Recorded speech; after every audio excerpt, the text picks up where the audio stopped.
Welcome to the Right to Reason podcast. I'm your host, Robert Stanley. I recently was a guest on Left at the Valley 2.0. I don't typically share my guest appearances on other podcasts, but I really enjoyed listening to this one. The audio is a little clippy, but it's a fun discussion that begins with a light philosophy overview and ends with a debate on religious liberty that just happened organically. I think you'll like it. It's the Right to Reason podcast. Listen, it's what you hearing. Listen. X gon' give it to you. Fuck, wait for you to get it on your own. X gon' deliver to you. Knock, knock, open up the door, it's real. This episode of the Right to Reason podcast is brought to you by our patrons and contributors like me. We have all recognized the value of the unrestrained marketplace of ideas and have decided to make a difference. You can make a difference too. Contribute at patreon.com/right and learn more about your right to reason at therighttoreason.com. Your activism is appreciated. All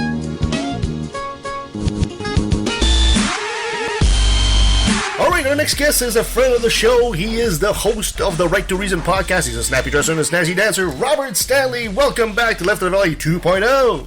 Happy to be here. Happy to be here. Okay, perfect. We'll give you that $50 as we promised you. Didn't you used to have, like an applause sound effect when you bring me in? Yes, but I put that in post. Thank you, Robert, for just ruining the show here all of a sudden. Ruin the fucking illusion, dude. Thanks. Great. Now they all know we're not in front of a live audience. They're like, wait a minute, this isn't live? They also know the show's not scripted now, too. Very true. Do you still do the bell? Of course. Nothing's changed in that sense, right? Do the bell. I still do. Didn't I get one of those earlier today? Yeah, that's right. Anytime someone says something racist, Kevin would ring the bell. Hey, no. Okay, hold on. What the fuck was my bell for then earlier? I thought it was You didn't know the original LATV was really racist. Oh, it totally was. Well, I've only listened to like one episode. So. Oh, God. It was real low key. Like Kevin would say things like, we want a secular world free of darkness. And you like think about it for a second, like, wait a minute.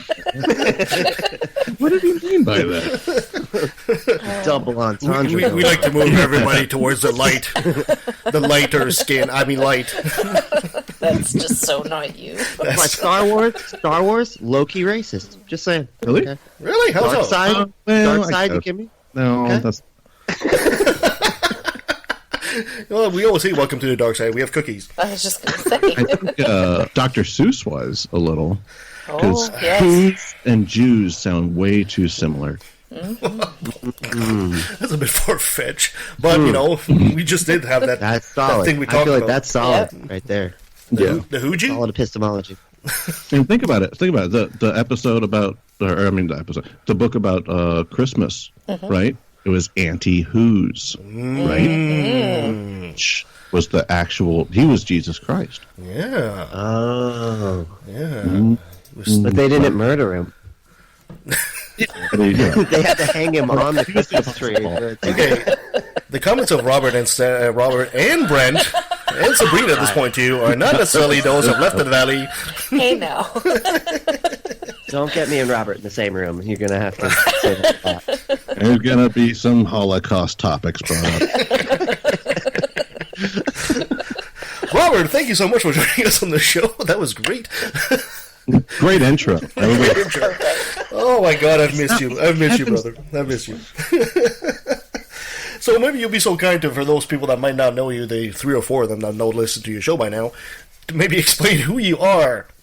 So who I am is just some dude in Texas with a family who just works for a pharmaceutical company. I'm a quality engineer, and I just finished my political science bachelor's. And Congratulations. I'm justice master's, and I plan to keep going after that. I want to teach one day. I want to be in politics. I want to do something to make a difference. But what I do on the side, and I really just enjoy it as a hobby, is the Right to Reason podcast that you can find at therighttoreason.com. Mm-hmm.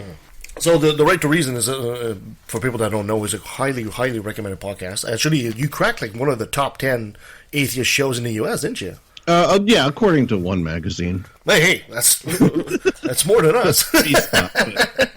But yeah, I was really humbled by that. That was really cool. Mm-hmm. So today we're talking about philosophy, and you've studied philosophy like for real. So yeah. I thought maybe you'd be able to take us through what is philosophy. Why would you want to study philosophy to begin with? Yeah, you never liked it, did you, Kev? Oh, you know what? I wouldn't say I don't like it. I have a hard time understanding it because I'm an idiot. Because you're a nerd. You're a science nerd. You don't appreciate the humanities, my friend. Mm-hmm. But you wouldn't. I mean, think about this. You wouldn't have science without philosophy, right? The whole Enlightenment movement kind of came out of philosophy, right? The whole science movement came out of philosophy. So it came out of philosophy, but can we say that science never would have occurred without philosophy? Is that something that you really certainly couldn't have? Really? It certainly. Yeah, I think because you have it's thinking about thinking, right? So you got to think about your thinking in order to think about how we figure out what the way the world works. Well, so. It's obvious I'm going to play devil's advocate on this side of the show here, obviously, because I don't know about you, but it seems to me that science was always a question of just answering a question you had, and you don't seem to really need philosophy for that. So why study philosophy? So you wouldn't have the laws of logic without philosophy. Okay. And you wouldn't have science without the laws of logic. You wouldn't even be able to interpret art without philosophy, because philosophy studied aesthetics. But before philosophy, people were just drawing things on cave walls, right? Mm-hmm. But I mean, as soon as philosophy enters the human spectrum, you see beautiful things like the architecture of Greece or Rome. We didn't even understand beauty, much less science, before we started to have a love for, like Brent said, thinking itself. See, I like I said, forgive me, Robert, I have nothing but respect for you and your study of philosophy, but I have a hard time understanding that. I mean, seems to me that when you're painting, let's go back to ancient times, and you're painting on cave walls and all that, you're telling a story. You're not just, you're telling a story about the buffalo you were hunting.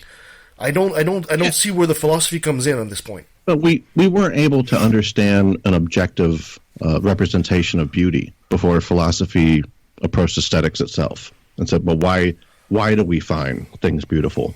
What is the purpose? And yes, today we can explain that through evolutionary psychology, but we would have never even got to this point of saying, well, of course we like certain sounds because those are the sounds we evolved with, listening to birds chirping or what have you, or the beauty of a sunset over an ocean horizon. We know that those are things we like, but we don't know why until psychology came around. And we wouldn't have psychology without philosophy. So I don't know. I have to ask you to elaborate on that. Maybe we could just say that was first, post hoc ergo proctor hoc kind of thing, where you would say, if you wouldn't say we needed philosophy, you could at least say philosophy preceded psychology, physics, all these different branches of science, whether soft or hard. On that, I think we absolutely agree. Yeah, so and it'd be difficult to say what caused what and why, you know what I mean, and how that transpired from one thing to the next. I mean, we hear Christians make the argument, well, you needed Christianity to have education because Christianity was the catalyst of educating the public, but you don't necessarily have causal links there. You have correlated links, where I think with philosophy, it's definitely causal, because you can look at the scientific method itself and say, oh, okay, this follows certain rules of logic that philosophy presented the world. If the philosophy hadn't presented the world these rules of logic, we wouldn't have the scientific method. It was inevitable to occur. We were going to figure it out eventually, but we had to go through the filter of philosophy to do it. And to anyone that would say, okay, but we did it, it's done, move on. Well, we haven't answered all the shit yet. There's still lots more shit. And philosophy's not really addressing quantum physics now, right? It's not telling you whether or not you have cancer. We have solutions for that have been much better than just thinking about thinking. But we do have other questions, big ones, really big ones. Do we have free will? What is consciousness? What is the explanation of love or music? Where we're going to end up one day? The future of mankind. These are all things that we still need philosophy to at least give us some understanding of, maybe not give us the answers indicatively, but at least show us the way to get them. Now, Robert, sorry. Correct me if I'm wrong real quick. Now, I feel like a lot of why philosophy is so helpful to science and things like that was that our heads were all stuck in these God's notions and stuff, right? And so it was, and logic was sort of a way to question your own mind and question your own thinking and go, how can I figure out like what I think is true is actually true? And so I think a lot of it was almost having to pull ourselves back from the religion thing in order to get us to be able to recognize the real world the way it is and not have somebody going, yeah, but that's because of magic. So, it definitely helped us with our skepticism. But I think that's where it evolved to with postmodernism. I don't think that's really where it started. And a lot of Christians you ask today will kind of lean toward that Aristotelian virtue ethics, right? Because they say we can't be good in ourselves. So you have to look to, this is what Aristotle would say, you have to look to someone that's good and then mimic them. And Christians are like, oh, that's so perfect. I get hard wood for it because they're like, you can look to Jesus. He's perfect. The problem that Kant pointed out many years later is that if you're not ethical yourself, then how could you judge someone that is ethical? It's the same way, like, you look at somebody like a Trump supporter, they're like, oh, he's so awesome. And you're like, Trump's a fucking douchebag. How are you saying this? And like, well, because they're flawed themselves. So they're subject to populism. And that's what Kant presented about Aristotle's philosophy, is that like virtue ethics is okay for your infancy in philosophy, which is where a lot of Christians are today. You could add Muslims, Jews to the same thing, the Abrahamic religions for sure. But even if they don't look to Christ, they might look to Abraham, they might look to Muhammad, what have you. But if you don't know what good is, so therefore you should represent someone that is good, you wouldn't be able to identify whether they're good. That was his major flaw, and that's Christianity's major flaw as well. I understand what you're saying here. I'm just not exactly sure in my home. You understand the words, right? Right. Yeah, I know all those words. Do you know them all put together, though? I can mute your microphone, you know? Yes, you can. I'm sorry. The problem I have here is, although I agree with probably 90% of what you said there, the problem I'm bumping in here is the causation here. The philosophy caused our understanding of logic. I think it was probably an attempt at explaining it. You know, like if you observe somebody doing action A and getting reward B, then it goes per se that if you do the same action A, you'll get the same reward B. But I don't think philosophy developed that. I think it was just naturally a consequence of observation. So this is. So you understand what I'm saying? I'm sorry, I cut you off. No, so did Brent, by the way. Brent's taken over this podcast. You really need to rein him in.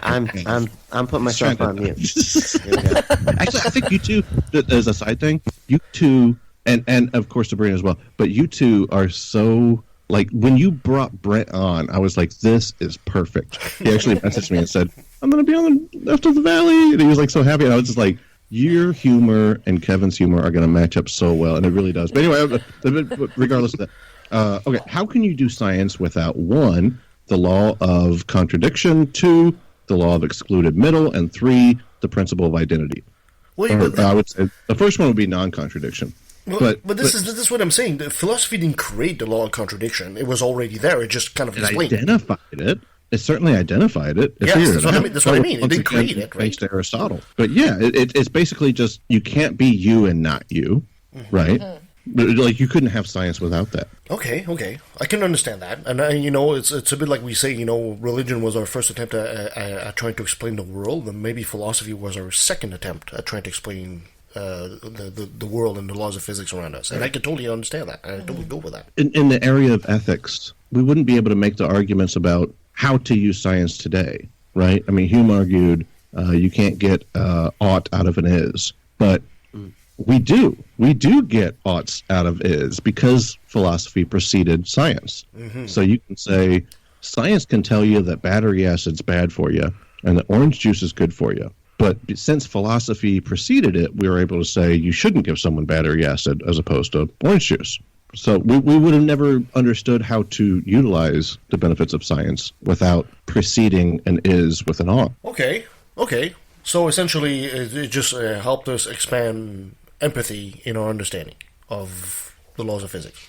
Well, maybe not empathy, but at least how to translate your empathy properly. So you could say, I feel really bad about lying, And Kant, who we were just talking about, argued against Aristotle's virtue ethics. He promoted deontology, right? So his whole thing was you should always do the right thing no matter what. And you would say, well, that makes sense. Then I'll just never lie. And then you do what Locke came around and said, hey, what about when lying might be good? Mill really touched on this as well. Yeah. Where he's, if you have, he didn't use this analogy, but it's appropriate today. Speaking of Jews and who's. The old Nazi example of you hiding Jews in your basement, and you lie. Or, and they say, do you have Jews in the attics? Obviously, lying would be the right thing to do in that situation. So that kind of gives us a little bit of an insight into consequentialism. Oh, okay. Consequential? You do something because it's the consequences are what are significant to it. Not necessarily the act itself is good or bad, but the act itself is defined by the results of the act. But the results of the act are always in the light of us as a species, right? I mean, I think if human species wasn't a social species, we would have a very different philosophy as it is. I mean, but that doesn't determine what's good or bad or true or false. That just determines how we interpret it, I think. So yeah, we evolved to feel like altruism is a good thing. That doesn't necessarily mean that it is, but we certainly can use altruism to find out that helping others tends to be more favorable consequentially, right? Because we're a social species. If we were like, so for example, we're a hybrid species of man tigers, which they're a solitary creature. Therefore, altruism would just be wasting your resources and energy. It wouldn't be something that'd be viewed as good. Right, but those are the things that we societally remove. We filter them out over time. I mean, you could argue evolutionarily rape is natural. It's completely natural to want to rape someone. That doesn't, of course, mean it's good. And we push those things out. They get filtered out through society because of ethics. But the things that do seem to be natural, I mean, you look at something that has large eyes that are wide apart and a big forehead, you feel like it's cute. That might apply to dogs, and that's why we're one of the reasons that we are so closely tied to animals like dogs, but it also applies to babies. Well, that doesn't mean that looking cute therefore led to our ethics, but it helped us get to being kind to babies and animals a little bit faster, being kind to infants of any kind of species. It helped us get there a little quicker. If it hadn't have been successful in our evolutionary process, society would have corrected it. And the only way it could have is via ethics, and therefore via philosophy. Okay, that makes sense to me.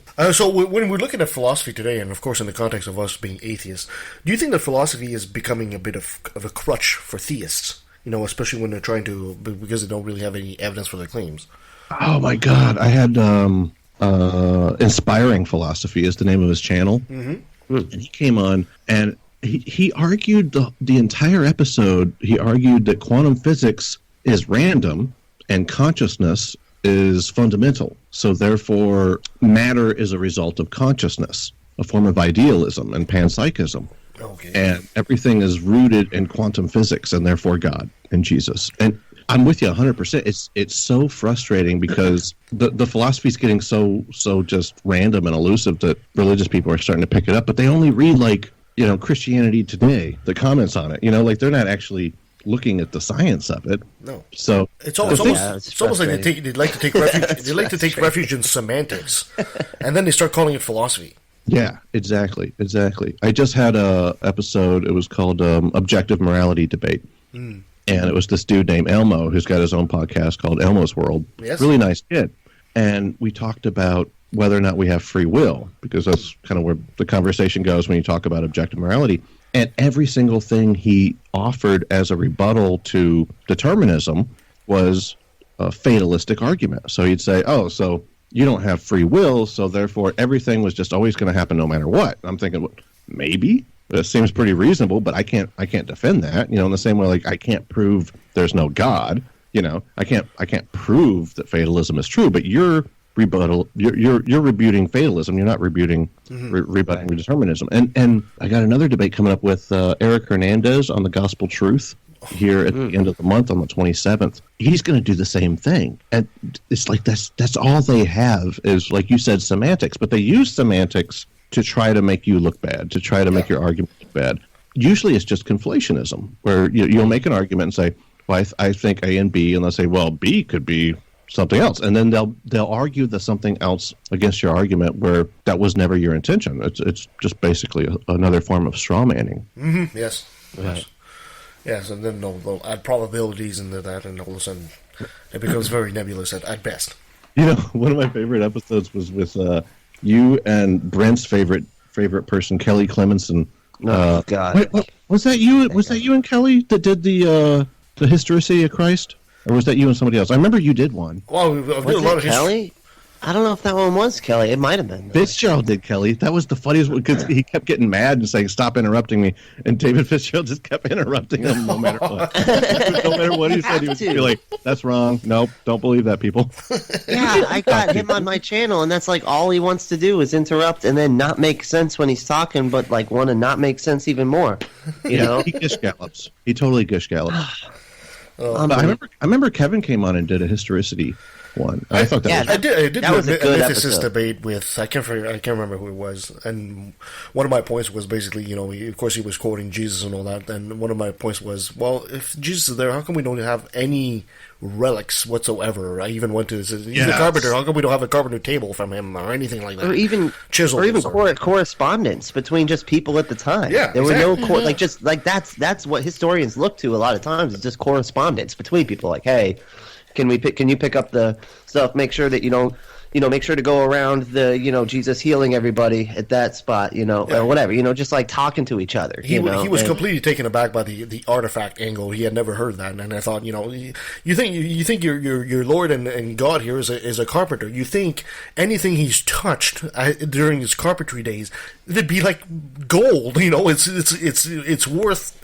Be passing that out. So this is a table that Jesus made, for Christ's sake. Everybody would want a piece of that, right? But no, they've got absolutely nothing, right? Of course, no evidence. And it's even worse because you even have some other divine beings, like somebody like Hercules. We actually know Hercules' shoe size. Now, I don't have it here with me, but we actually know apparently what shoe size he had, because there was an actual measurement of the first tracks in the Olympics were actually measured around his foot. Was so many times his foot. So we actually know what size of shoe or what size of foot he had, but we don't even have a basic description of what Jesus looked like. It's like there's something odd here, right? You have a fictional character. Can you at least accept? Because I'm not really a mythicist like you, but can you at least accept that the stories are probably true, but they're probably just an amalgam of lots of people at the time? Oh, I think that's a very good possibility. I think that's a very, very good possibility. That's where I'm at, too. Yeah. I think because the Chosen One cult thing was just a super popular thing at the time. Yes, yes.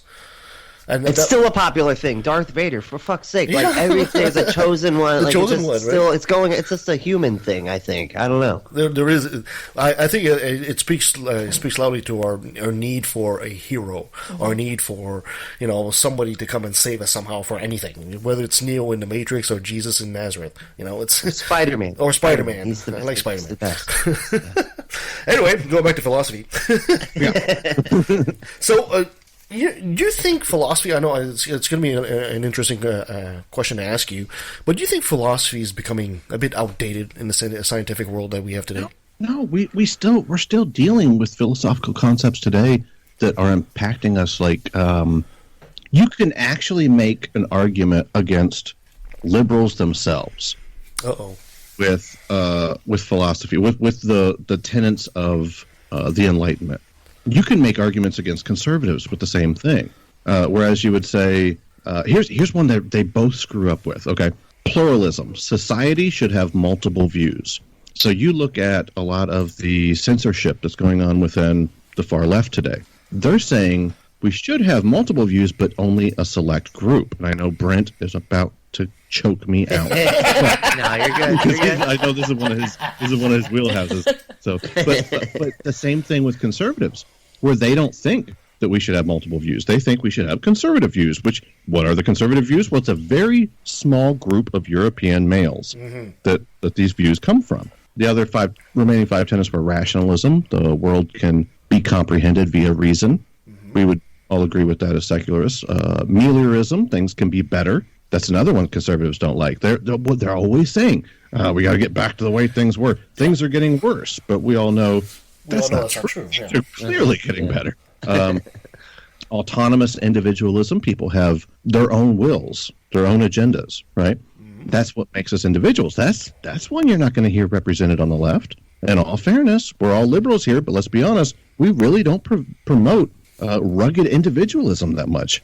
Should now, one we? thing that we do, I think we should. Why? But the way that we present it is through individuality, and I think that's good. But individualism is important because that makes us look at personal responsibility. Well, yeah, but we're a social species. Why would rugged individualism actually be that important? Because if each person doesn't take accountability for their own actions, then we all fail together. Yeah, well, okay, we're going to delve into politics here, because isn't that the exact same concept, rugged individualism, that kind of holds the country like the U.S. from getting things like universal healthcare? Absolutely, yeah. Yeah, so is it really that much of a thing you want? I'm not so sure it is. Well, it's good in the same way that, a little bit of sugar's not bad for you. A little bit of salt might make the food better, but you dump a whole bunch of salt on it. So America has hyperbolized individualism to the degree that they're now using it against their citizenry for the sake of corporations that lobby our government. In the same way, like, we would say democracy is good, but absolute democracy would be horrible. Mm-hmm. Absolute democracy would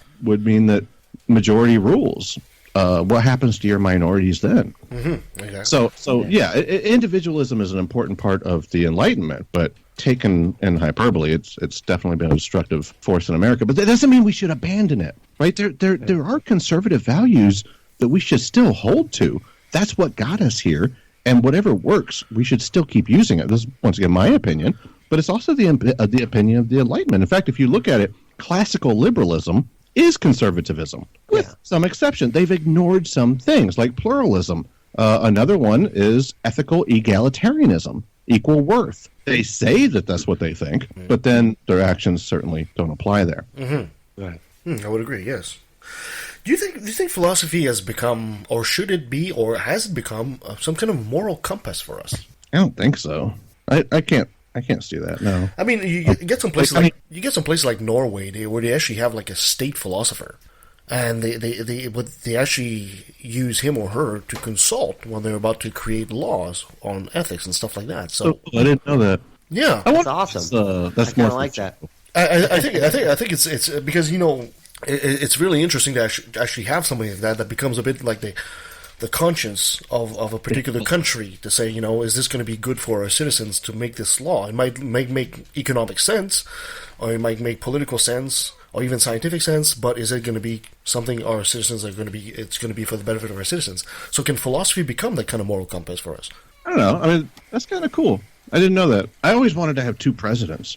Mm-hmm. Like one that actually does the executive branch, right? But then another one that's kind of like the frontal figure, the media guy. Kind of like Ronald McDonald. That way we would be invulnerable to populism. Like, I feel like after Trump, we just got to see exactly what our major weakness is. And if we get somebody in the office that's not just a fucking idiot, but can use that populism to it's the same on the left, though. And, like, if we get somebody on the left that's actually for the problem of the left. I mean, let's be honest. It's a horseshoe, right? Mm-hmm. Like, you can go too far right and you can go too far left. Mm-hmm. Too far right, that's fascism. Mm-hmm. Too far left is totalitarianism. Mm-hmm. It's still both forms of authority. Mm-hmm. In order for either side to go too far, you have to start taking away liberty and the rights of the people. So yeah, I mean, it's almost like, have you seen like that thing? I think it was France that was like, that had secularism was basically the law.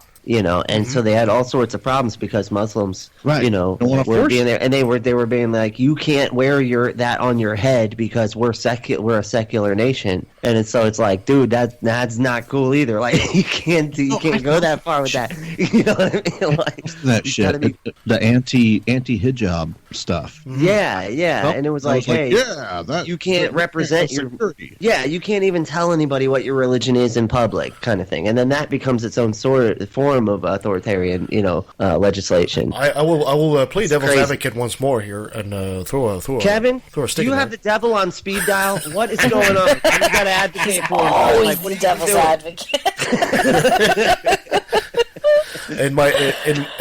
We've talked about this briefly before, but in my home province of Quebec, they've passed a law that made a lot of people wrote a lot of things about it, saying exactly that you could not wear your hijab or your yakama or your Star of David, something like that, during work hours as a government employee. Now, and of course, it's supposed to include Christianity as well, right? But of course, some people are trying to grandfather exceptions. Is that taking it too far? Yeah, I think so. Mm-hmm. It conned me initially, and this is what I think a lot of the people on the other side of the fence are doing, and they think they're doing the right thing. They think that what they're saying is their agenda, but really what they're saying is just promoting their agenda tongue-in-cheek. And I didn't see it when it was happening, but after 9/11, I was all about, hey, if these women want to wear hijabs, how are we going to see their face? But here we are, 2021. We've been through a year of Corona. Everybody's wearing masks and everything's fine. I mean, it's not great, but we're not having like identity issues. Fast and loose, like the word fun, but okay. We're able to function as a society with masks. Well, hold on. The point I was trying to make here was not the fact of hiding identity or not. There, the point was, as a government employee, you're representing a secular government. You can wear your yakama, your Star of David, or your hijab after work hours, but at work you're supposed to be a secular representative of the government. And to be the contrarian here, I actually agree with that. I think they're actually on the right track on this. Although I seem to be the dissenting opinion here. Mm-hmm. Well, then that you means could that be secular and still be religious. No, but so you can't say you're an atheist. I shouldn't be able to say I'm an atheist either. Because you have to remember, because there's so much friction between diverse religion. For example, if you're the person that's the clerk is absolutely Muslim, right? You could totally tell that he or she is completely Muslim, and you're a Jewish person trying to get a government service. Are you going to feel intimidated to go to that agent? No, because they're a government agent, and they have to keep their religion at the door. Just because they're honoring certain parts of their religion doesn't mean they're bringing their religion into their work. But this is what I'm saying. When you go, it's a bit like when you go into a school and you're wearing the school uniform. You're representing the school. You're wearing the uniform. As a government employee, I think you should be. I think it would be within the right of the employer, which is the government at this point, to enforce that as well. They're not stopping you from wearing. In our government, for the example, though, the RCMP allow, as a part of the uniform, for Indo-Canadians to wear turbans. Yeah. For Sikhism. Which is religious. Yeah, and they allow that, and it doesn't affect their performance as an RCMP officer. No, I understand that, but this is the decision that the province of Quebec made, and I don't see it as a negative position. Mm-hmm. Because it strategically works for your agenda, but not because you actually support it. You're saying, I would give up my right to be a public atheist, even if I was in a political position, because this is such an attack against religion. But it's not that you actually don't want to. It's not that you would feel that admitting that you're an atheist as a political figure is wrong. Mm-hmm. So you're not actually making an ethical argument. You're just making a strategic argument. Because what would happen is, because you got to remember that these religions that these people have, these beliefs that they have, they don't stop when you go to work. So that you would be then that means that people would not be getting those positions on purpose because they're religious, which would give atheists and things like that an unfair advantage. But which we would be in favor of. We would, but I'm not, because yeah, exactly. For a bit of context here.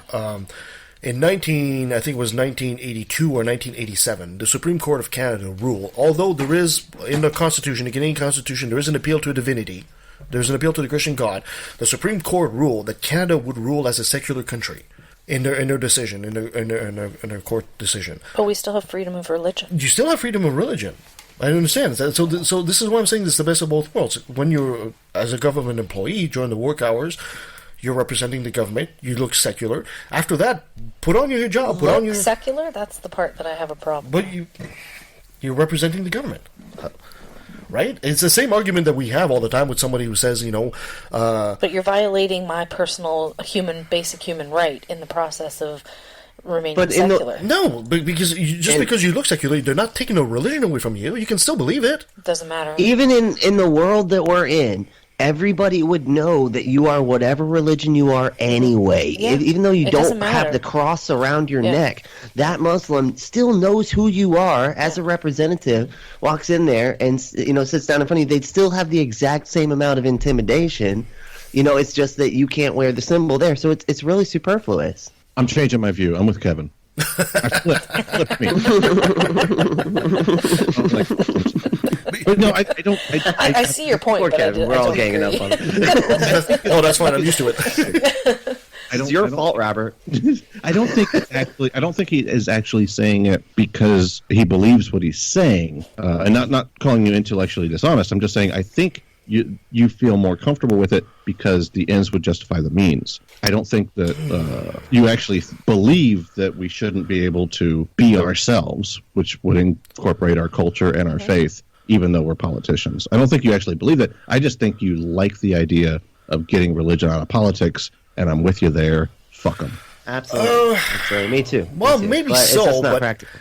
if we use the example of, I don't want to pick on Muslims here, but let's take a Muslim example again. Oh, please pick on Muslims. we take, for example, a Muslim cashier at a store, right? And he doesn't want to handle pork, right? And the first reaction is, well, then don't work at that place. If your religion's that important that you can't handle that responsibility because it's part of the job, just don't work there. And I guess this goes back to what you were saying about rugged individualism. Take some responsibility with it. And wouldn't that a government position be the same?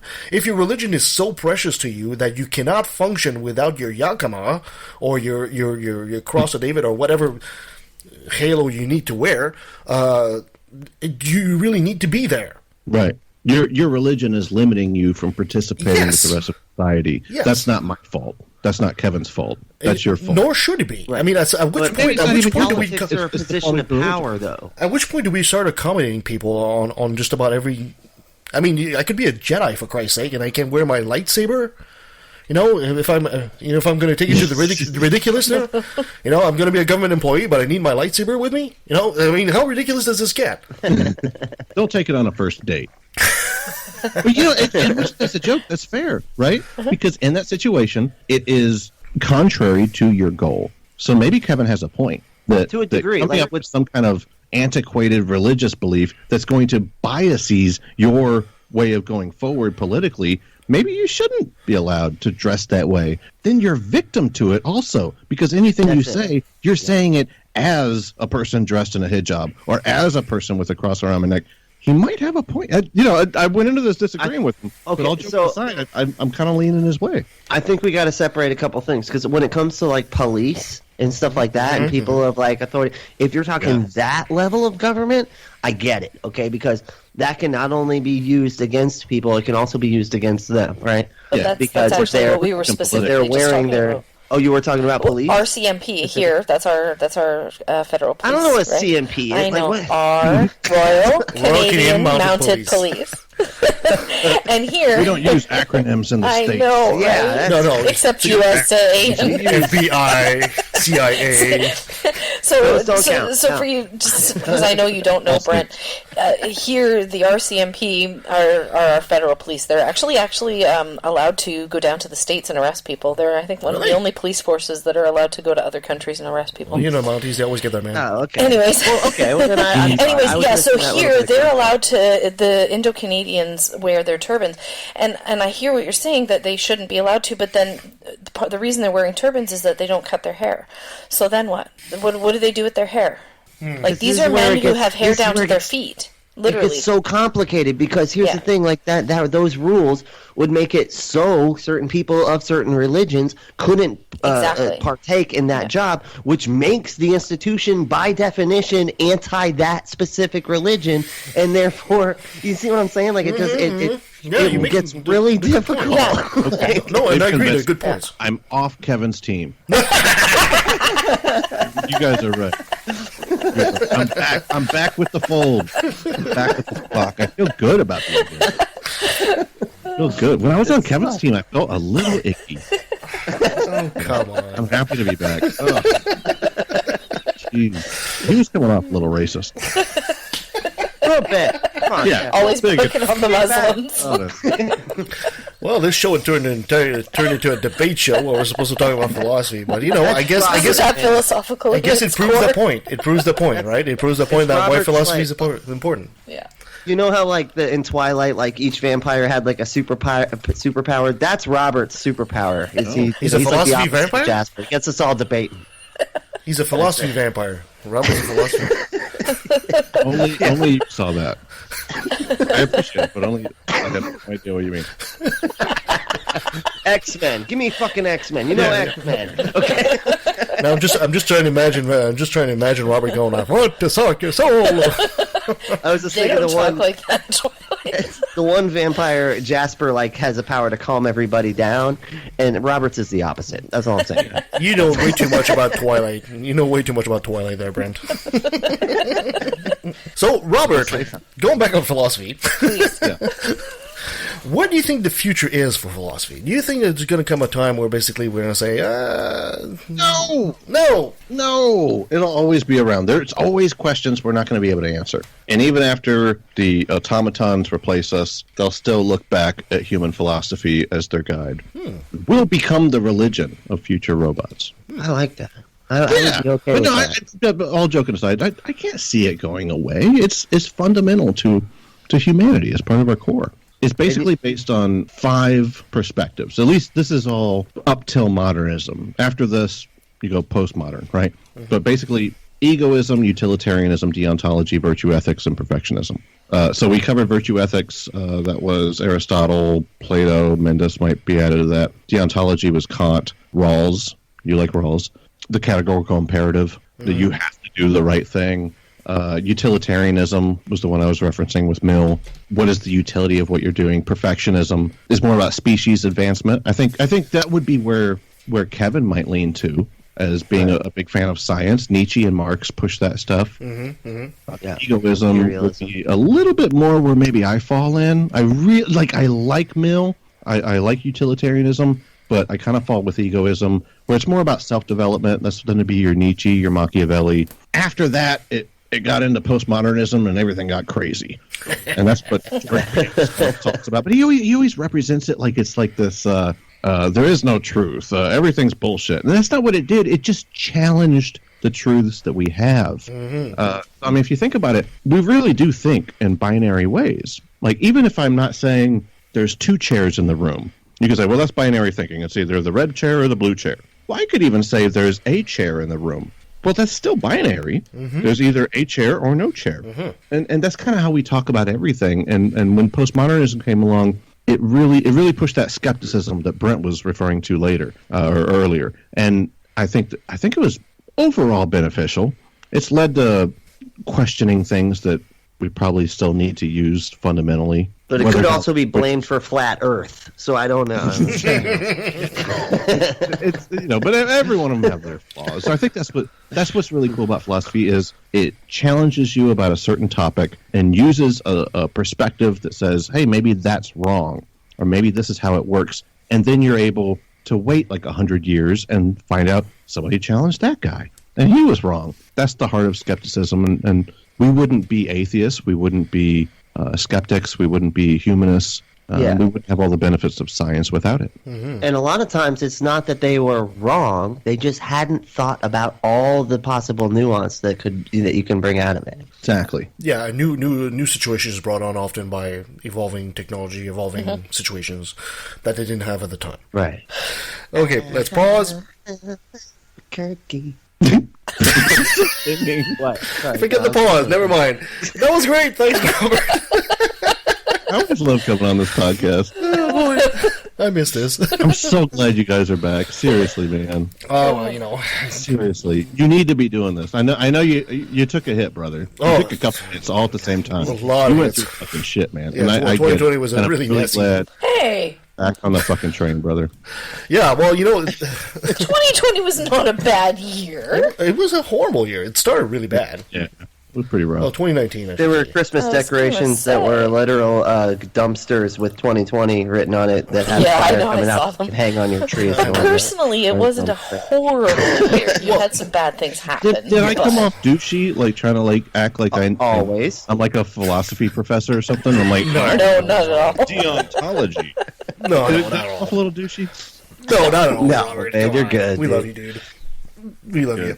Perfect. I just, I want to give you the thing that you want. Like, you want to do a philosophy episode, so I want to, like, have stuff. But at the same time, it's like, shit, I don't know either, man.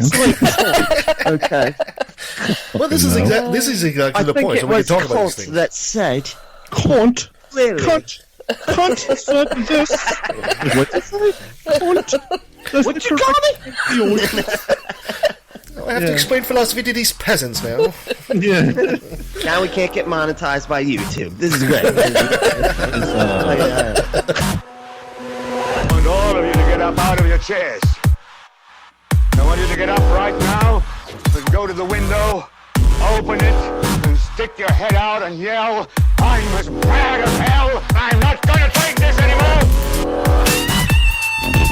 Thank you to the team at LATV 2.0. I recently became a patron. I recommend you do the same. Thank you to Dave Blair at DaveBlairMusic.com. Thank you to Feedspot.com for promoting the Right to Reason to the Top 10 Atheist podcast. Thank you to our patrons, Jason Parker, Freethinker215, Alan Marks, Philip Spall, and Bernard Lamberell, Anima Man, Larry Wilson, and our top supporter, Rob Montgomery.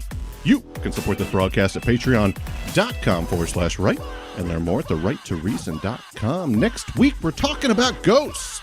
Rich Procida believes in them and claims to have seen them. Nuclear physicist and skeptic Dr. Ben Davis will rebut that they don't exist. Between now and then, remember that you have the right to reason. But I'm not gonna take this anymore!